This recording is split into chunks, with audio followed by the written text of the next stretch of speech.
Hey there, in this video, I will show you exactly how to fix no service issue on iPhone after the iOS 17 update. So without wasting any more time, let's get started. The first solution is to enable or turn off the airplane mode.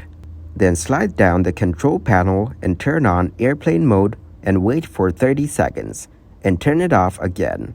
And check your problem to see whether it is fixed or not.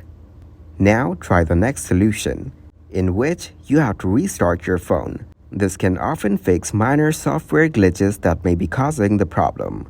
After restarting, check if your problem is fixed or not. Try the next solution. Turn on or turn off cellular data and open settings. Tap on mobile services and turn it on.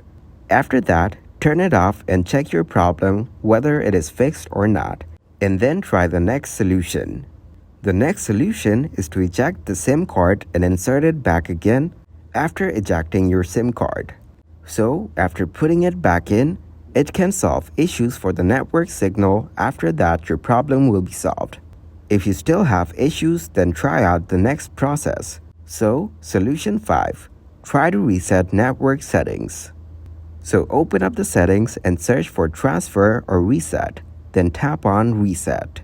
Now select Reset Network Settings and after that, enter your passcode and reset your network settings. Thank you very much for watching and don't forget to like the video and subscribe to the channel.